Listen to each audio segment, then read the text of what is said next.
சோலா soldiers. பொதுவாக கார்ட்டூனில் பார்த்தீங்க அப்படின்னா ஏகப்பட்ட கார்ட்டூன் ஹீரோஸ் இருப்பாங்க. பட் அவங்கள விட நமக்கு ரொம்ப பிடிச்சது யாரு அப்படின்னா அந்த கார்ட்டூன்ல சில பெட்டுங்க தான். இல்லாத குறைய அந்த நாயை வளர்த்து ஒரு புள்ளி ஆக்கிட்டு வளர்த்துக்கிட்டு இருக்காங்க. அந்த பெட்ஸ் பண்ற அட்டகாசமும் அந்த பெட்ஸ் பேசாத பார்க்கவே அவளா காத்துக்கிட்டு இருப்போம். அந்த கார்ட்டூனோட மெயின் கேரக்டரோடவே சில நேரங்கள்ல அந்த பெட்ஸ் நம்ம மனசுல தங்கிரும். உன்னை விட உன் மாப்பிள்ள ஸ்மார்ட்டா இருக்கா. அந்த மாதிரி என்னென்ன கார்ட்டூன்ல என்னென்ன பெட்ஸ் இருக்கு, அது என்ன மாதிரிலாம் இருக்கு அப்படின்றதா இந்த தெளிவாக பார்க்க போறோம். ஓர போயிடலாம். நான் கலவன் சாமி. இட்ஸ் கிரிக்கெட்டா. முதல்ல பார்க்க போறது கியோ அண்ட் சிஷுமாரு ஃப்ரம் நிஞ்சா ஹட்டோரி. நெஞ்சாடில் பார்த்தீங்க அப்படின்னா ஹட்டோரி தான் வந்து கொஞ்சம் கெத்தாக காமிச்சிருப்பாங்க. 4 கண்ணன் கெனிச்சுலாம் வந்து பயங்கர டம்மி பீஸாக காமிச்சிருப்பாங்க. இதில் வந்து பார்த்தீங்கன்னா வில்லன் ஒரு பெட்டு வச்சிருப்பான், ஹீரோ ஒரு பெட்டு வச்சிருப்பான். ஹீரோ தான் நம்ம ஹட்டோரியோட பெட்டு வந்து இந்த சிஷுமாரு. இப்போ சிஷுமாரு பார்த்தீங்க அப்படின்னா கெத்தெல்லாம் இருக்காது, சாக்கரோட திருப்பிட்டு எங்கே காலேஜ் 10 கிடக்கும். பட் இல்லை கில்லி யாருன்னு பார்த்தீங்கன்னா ஹீரோ வளர்க்குற பெட்டு கிடையாது, வில்லன் வளர்க்குற பெட்டு தான். சில நேரங்களில் பார்க்க முடியுது சிஷுமாரோட கியோ தான் நமக்கு வந்து ரொம்ப அட்ராக்ஷனாக இருக்கும். கியோ பார்த்தீங்கன்னா வெறும் சாதாரண பெட்டு மட்டும் இல்ல, சும்மா சோறு போட்டுட்டு ராக்கி கூட்டு போற பெட்டு இல்ல, உழவு சொல்ற முக்கியமான ஒரு ஆள். அதுதான் பெட்டுன்னு ஒண்ணு சோறு தின்னுட்டு மட்டையார சாதாரண நாய் நினைச்சியாடா, பல பேர் பீதி கலப்புற பூனைடா, டிடெக்டிவ் பூனை. அது டிடெக்டிவ் பூனை, உழவு பாக்குற ஸ்பை பூனை. என்ன பண்ணுவான் அந்த கெனிச்சி வந்து வீட்டுல என்ன பண்றான் ஒன்னும் இல்லைங்க, இந்த கெனிச்சிக்கும் இந்த கெவுமாக்கிக்கும் ஒரே டார்கெட் தான். அந்த ஃபிகர் ஒருத்தி இருக்கா, யூனிக்கோன்னு இருப்பா. சில நேரங்கள் ஆளால நமக்கு டவுட் வரும், எவன் என்ன காமிச்சாலும் ஓடி போயிடும் பக்கம். என்ன பார்த்தா உங்களுக்கு எல்லாம் மாதிரி தெரியுதுல்ல. ஏன் அப்படி பேசுற? உண்மை. அதனால வந்து அவளை எப்படி இம்ப்ரெஸ் பண்ணலான்ட்டு கெனிச்சியும் கெவுமாக்கியும் ட்ரை பண்ணிருப்பாங்க.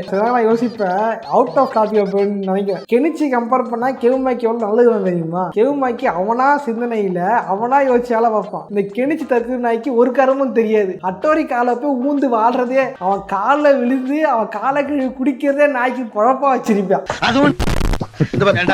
அதனால பாத்தீங்க அப்படின்னா கியோ தான் வந்து ஸ்பையை அனுப்பிச்சுடுவான், இவங்க என்ன பண்றாங்க பாத்துணுவா அப்படின்ட்டு. கியோ பாத்தீங்க அப்படின்னா அந்த டப்பிங்கே தாறுமாறு இருக்கும். முக்கியமா அந்த ஒரு மொழி இருக்கும் பாருங்க, ஈட்டு, அது சிரிப்பே தனி சிறப்பு. அது மட்டும் இல்லாம நெஞ்சா ஃபைட்லாம் பண்ணும் கியோ. ஹட்டோரி தான் வந்து பயங்கரமான நெஞ்சா கலை தெரியும். அவன் வந்து என்ன பண்ணா நெஞ்ச டெக்னிக் சொல்லுவான், பல்லு தைக்க நெஞ்ச டெக்னிக், தலை வர நெஞ்ச டெக்னிக், ட்ரெஸ் போற நெஞ்ச டெக்னிக், சோறு திங்க நெஞ்ச டெக்னிக் அப்படின்னு அவன் என்ன வேலை பண்ணாலும் அந்த வேலைக்கு பின்னாடி நெஞ்ச டெக்னிக் அப்படின்னு ஆட் பண்ணி பண்ணக்கூடிய கேடியவன். அப்படிப்பட்ட கேடியோட கண்ணே மண்ணை தூவிட்டு இன்ஃபர்மேஷனை கேதர் பண்றது சாதாரண விஷயமே இல்லை. அந்த வேலையை அழகா பார்த்துருக்கும் கியோ. தமிழ் டப்பிங் வந்து பயங்கர பண்ணி தரமா பண்ணிப்பாங்க. வாஸ் அதை கிடைச்சு பிளான் பண்ணிட்டா வாஸ் அப்படின்ட்டு பண்ணிட்டு இருக்கோம். வாஸ் நீங்க என் வாய்ஸ் டப்பிங் பண்ணிட்டு இருக்கீங்க.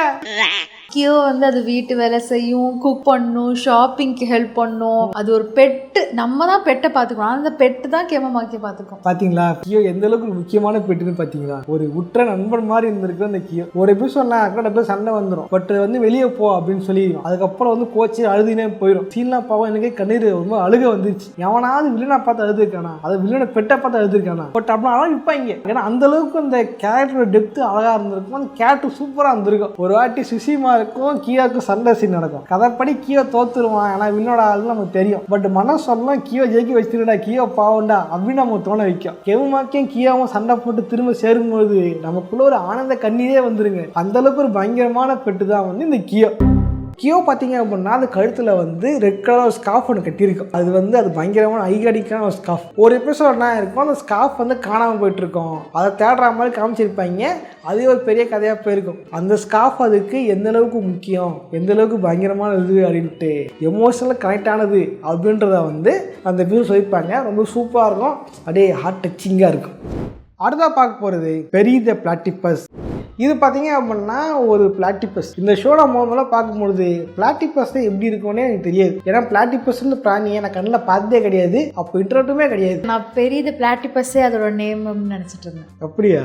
நான் வந்து வாத்து நினைச்சேன். அப்புறம் இவங்களே ஒரு புது ஏழு மாதிரி பேசி கேட்பிருக்கேன் போல காட்டுன்னு நினைச்சிட்டு இருந்தேன். பார்த்தா நிஜமாக பிளாட்டிபஸ் உயிரினம் இருக்குது. அது பார்த்தா வாத்து மாதிரி முட்டை இடுமா, ஆனால் அது அனிமலா. வாத்துக்கும் பூனைக்கும் பிறந்த கள்ளத்தரவுல பிறந்த ஒரு அனிமல் தான் வந்து இந்த பிளாட்டிபஸ். என்னடா டிசைன் இது? பேஜை மாற்றி வச்சு ஸ்பைரல் போட்ட மாதிரி. பிளாட்டிபஸ் பற்றி பெருசாக போவோம், நம்ம இதுக்கே வருவோம். தெரியுது பிளாட்டிபஸ் ஃபினியஸ் அண்ட் ஃபர்போட பெட். ஆனால் அது ஒரு பெட் மட்டும் இல்லை, அது ஒரு சீக்ரெட் ஏஜென்ட். ஆமாம், நச்சுதானா வந்து இந்த மாதிரி அனிமல்ஸை வச்சு ரிலேட்டிவ் வேலை பார்க்கறதுக்குன்ட்டு ஒரு கேங் ஒன்று இருப்பாங்க. அதில் இருக்கிற எல்லா ரிலேட்டிவும் பார்த்தீங்கன்னா அனிமல்ஸ் தான். அந்த மாதிரி பார்த்தீங்கன்னா பெரிய வந்து ஒரு சீக்ரெட் ஏஜென்ட் ஸ்பை. அது எந்த அளவுக்கு ஸ்பை அப்படின்னா, டுமாங்கி டாக்டர் டூபன் ஸ்மித் கண்ணிலே வந்து விரல விட்டு ஆட்டுற அளவுக்கு ஒரு பயங்கரமான ஸ்பை. இதுக்கு வந்து ஆல்டர் ஈகோ தான் வந்து பெரிய த பிளாட்டிபஸ் ஒரு ரிலேட்டிவ் ஏஜென்ட். ஓகேவா? வீட்டில் பார்த்தா டம்மியாக உட்காந்துட்டு சத்தம் போட்டுக்கிட்டு டம்மியாக உட்காந்துருக்கோம். பட் என்னன்னா இதுக்கு இந்த மாதிரி ஆல்டர் ஈகோ லைஃப் இருக்கு அப்படின்றது யாருக்குமே தெரியாது. இவனுங்க பார்த்தா ராக்கெட் கூட பிடிப்பானுங்க, வீட்டு பேக் யார்ட்ல பார்த்தா அண்டர் கிரவுண்ட்ல ஒரு லேபே வச்சிருப்பானுங்க. அதுக்கு வழி வந்து ஒரே வழியா இருக்காது. ஒரு நாளைக்கு குப்பை தொட்டியில இருக்கும், இன்னொரு நாள் படிக்கட்டு அடியில இருக்கும், இன்னொரு வாட்டி அந்த டோர் பின்னாடி இருக்கும். அது வந்து பெரியக்கு இவனுங்க வச்சிருப்பானுங்க அண்டர் கிரவுண்ட்ல. ஸ்பைடர்மேன், அயன்மேன் எப்படிப்பட்டவன் புத்திசாலி பணக்காரன் ஆணழக வேற என்ன வேணும். ஆனா அவன் டம்மியா காட்டுவானுங்க அந்த ஷோல. அப்புறம் வந்து ஹல்க்கு, தோரு, இவங்கெல்லாம் பவர் போயிட்டப்ப இவங்க தான் வந்து பவர் திரும்ப கொண்டு வந்து இருப்பானுங்க. அந்த அளவுக்கு ஒரு புத்திசாலியா இருப்பானுங்க.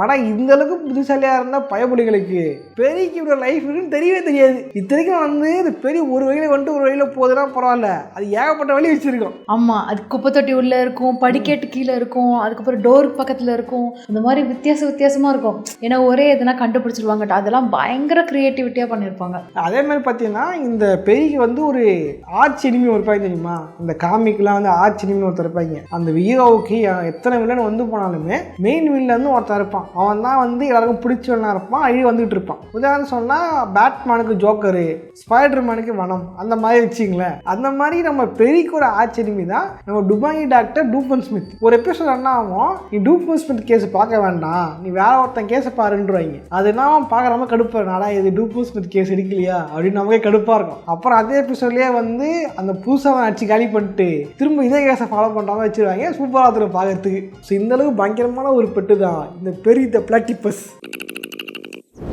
அடுத்தா பார்க்க போகிறது கிட் விசஸ் கேட்.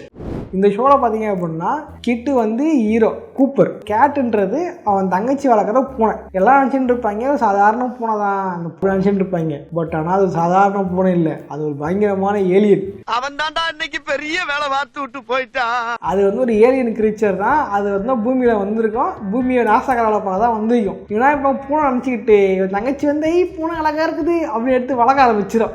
இது பண்ணுற நாசகார வேலை பார்த்தீங்க அப்படின்னா வேறு யாரு கணக்கும் தெரியாது. பூனை தானே, அதை பாவம் விட்டுருவாங்க. பட்டு கூப்பருக்கு மட்டும் தான் தெரியும் அது பயங்கரமான வேலை, பயங்கரமாக செய்யுது அப்படின்ட்டு. அவனும் நிறைய சொல்லிக்கிட்டே இருப்பான், ஆனால் இருந்தாலும் கண்டுக்கவே மாட்டானுங்க. இவன் ஒன்று பண்ணால் அதை வச்சு அது ஒரு வேலை பார்க்கும், அது ஒன்று பண்ணால் இவன் அதுக்கு ஒரு வேலை பார்ப்பான். இந்த மாதிரி வந்து ஏகப்பட்ட கதைகள் வச்சு பயங்கரமாக சொல்லியிருப்பாங்க கிட்டு கதையை. அது சில ஷோஸ்லாம் வந்து லீனியராக போவோம். இதில் பார்த்தீங்கன்னா ஆரம்பத்தில் கதை ஆரம்பிப்பானுங்க, முடிக்கும் போது வேறு கதையில் முடிஞ்சிடும். எல்லா விஷயத்தையும் அப்படி தான் இருக்கிறதுல. இல்லை அவன் ஃப்ரெண்டு ஒருத்தர் இருப்பான் டெனிஸ், அவனுக்கும் தெரியும் இந்த மாதிரி பிரச்சனை அப்படின்ட்டு. முதல்ல அது மாதிரி பண்ணுதுன்னு தெரியுது, இல்லை ரெக்கார்ட் பண்ணி காட்டலாம். இல்லை அது பார்ப்பான், ரெக்கார்டெல்லாம் பண்ண ட்ரை பண்ணுவாங்க, அது உடச்சிரும். திரும்ப இவனே ரெக்கார்ட் பண்ணி போட்டு கொடுத்துரும். அப்படியா? ஆமா, நீ பார்க்கலன்னு நினைக்கிறேன். அவன் to the max to the core வந்து ட்ரை பண்ணிடுவான். ஆனால் அதை ரிவீல் பண்ண முடியல. கிட்டத்தட்ட ஃபினிஷிங் அக்கா மாதிரி போல. ஆமாம். கேண்டிஸ் இவ்வளோலாம் எஃபோர்ட் போட மாட்டார், கூப்பர் பயங்கர எஃபோர்ட் போடுவான். கேண்டிஸுக்கு என்ன அந்த ஒருத்தர் கூட அவனுக்கு கூட சொல்லி விட்டு அலையிறதே அலைய போலப்பா வச்சிருக்கோம். இதை மாதிரி பார்த்தீங்க அப்படின்னா பயங்கரமான ஏலியன் தான் இது. இது மட்டும் இல்லை, இது சாதாரண ஏலியன் இல்லை, இதுக்கு ஒரு ஜோடி ஒன்று இருக்கும். ஓகே, அது பேச இது பேசாது, அதை ஏன் தெரியாது. என்ன ஆகும், ஒரு எபிசோடில் வந்து உலகத்தை காப்பாற்றணும் கொண்டு வருவாங்க. அங்கே தான் வந்து இதோடைய ஆளை காட்டுவாங்க. ஓகேவா? அது பார்த்தா நல்லா பேசும், அது ரொம்ப கேலியாகவும் பயங்கரமாக இருந்திருக்கும். ஓகே, கிட்டத்தட்ட அயலான் படம் பார்த்துக்கிட்டீங்க இல்லையா? அங்கே அந்த அயலானுக்கும் ஒரு ஆள் இருக்கும் தெரியுமா? அது மீமா போட்டிருந்தானுங்க, பாடா ஏறங்களா ஆள் இருக்குடா உன்னாடா இருக்கு அப்படின்ட்டு கலைப்பா அதிலே போட்டிருப்பாங்க இல்லையா? அந்த மாதிரி ஆள்லாம் இருக்கும், பயங்கரமாக இருந்திருக்கும். அடுத்த பார்க்கறதுக்கு முன்னாடி this video sponsored by captain KK. அது வேற யாரும் இல்லை, நான் தான். ரொம்ப பல பேர் வந்து ப்ரோ நீங்கள் டிஷர்ட் நல்லா போட்டிருக்கீங்க, எங்கே வாங்கினீங்க சொல்லுங்க, ஓகே லிங்க் சென்ட் பண்ணுங்க அப்படிலாம் கேட்டிருந்தீங்க.